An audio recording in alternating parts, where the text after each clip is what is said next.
Maintenant que Deadpool 3 est sorti, je me suis imaginé plusieurs théories sur une équipe. Une équipe qui contient 3 personnages qu'on a vus dans ce film qui cartonnent tant en ce moment.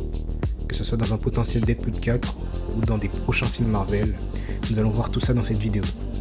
Mais avant de commencer, n'hésitez pas à vous abonner et mettre un pouce bleu si la vidéo vous a plu. Comme je l'ai dit dans ma dernière vidéo, j'essaie de tenter des choses nouvelles. Sur YouTube par exemple.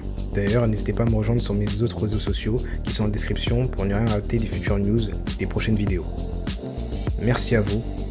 Maintenant, commençons.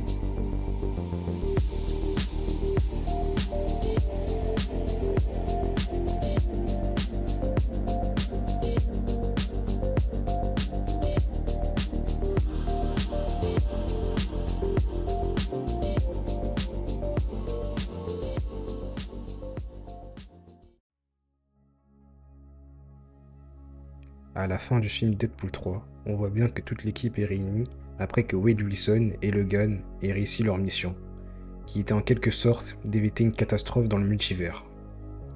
L'agent B15 de la TVA, vu dans la saison 1 et 2 de Loki, leur accorde une faveur, le fait que tous les membres de l'équipe avec qui ils ont fait équipe à la fin du film soient renvoyés dans leur univers respectif, s'ils en ont envie bien sûr.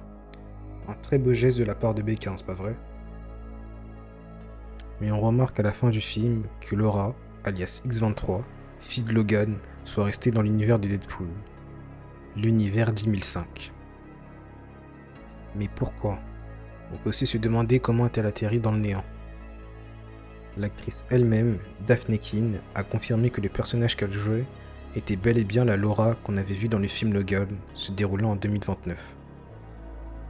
Je suppose qu'après la mort de Logan, dans son univers, elle a essayé de survivre avec les autres enfants avec qui elle était, ces jeunes mutants. D'ailleurs, pas beaucoup d'infos sur eux.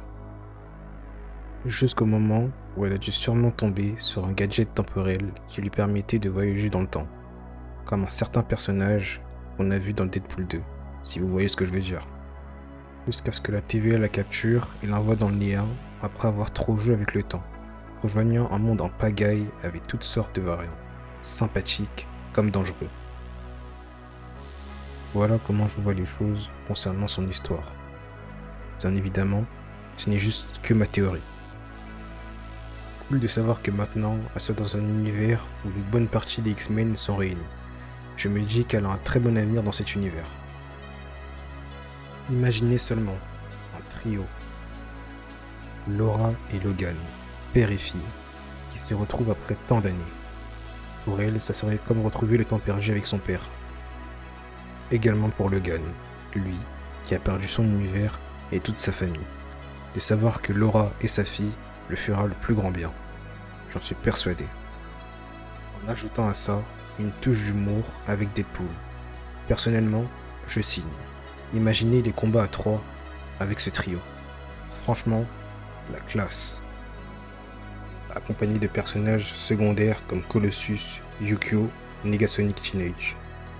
Et peut-être le retour de certains personnages comme Austin Collins, Cable ou encore Domino, si ces personnages reviennent. Laura, qui est encore jeune et pourrait sûrement avoir sa place dans une équipe des Young Avengers, dans le futur.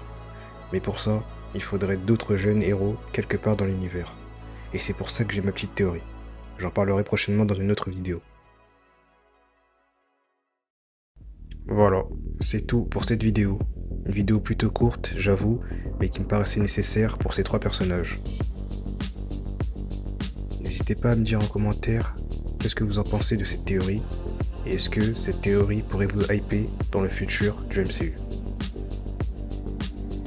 N'hésitez pas à liker et à vous abonner pour me soutenir et être à l'affût des prochaines vidéos. Merci beaucoup à vous d'avoir regardé la vidéo. Je vous dis à la prochaine pour une nouvelle vidéo. Ciao ciao.